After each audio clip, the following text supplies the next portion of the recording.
ช่วงนี้บ่ได้ออกไปใส่ก็เลยเข้าสวนนั่งไปนั่งมาคิดว่าอยากลองไปขยายหัวคาเบิ่งก็เลยย่างเข้ามาเอาอุปกรณ์ต่างๆเข้ามาเอาเสียมอีพ่อเพิ่นมาขุดผลที่ได้ก็คือตามสภาพเฮ็ดเสียมหักไป1 ดวงซึ่งก่อนหน้านั้นได้ลมก็เพราะว่าเพราะเฮาอยากขยายหัวคา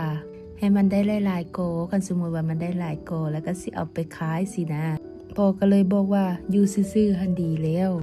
คันมันแห้งแล้วให้ไปเสียหญ้าให้พุ่นละบอกตัวเองก็ดึงดังอยากเฮ็ด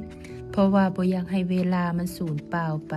ผ่านมาเนาะก็เมื่อยลิ้นโทรศัพท์แล้วเมื่อยเฮ็ดหันเฮ็ดนี่ออกไปลิ้นก็ช่วงนี้ก็อยากอยู่บ้านเด้ก็เลยหาแนวเฮ็ดโดยการไปเอาหัวค่ามาขยายผลลัพธ์ที่ได้ก็คือสำเร็จอยู่ดอกแต่ว่าเฮ็ดเสียมหักไป1 ดวง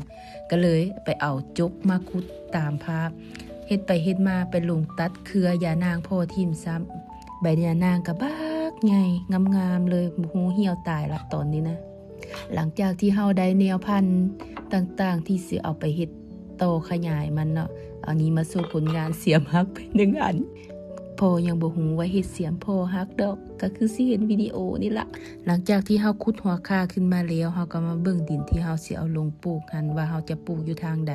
ต่อจากหันก็มาจัดแนวพันธุ์มันมาเลือกเอาหัวคาตัดหากมันออกว่าสิเอาตัวใดลงดินนี่ก็บ่ได้จับ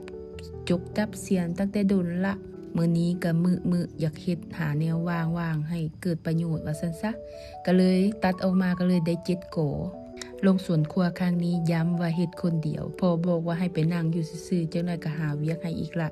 แต่ว่าเฮาบ่อยากอยู่หลาเนาะก็เลยหาแนวเฮ็ดลิ้นไปสินะก็คิดว่ามันก็บ่ได้ยากอีหยังเอาเวลาว่างๆหันมาเฮ็ดก็เลยขุดเอง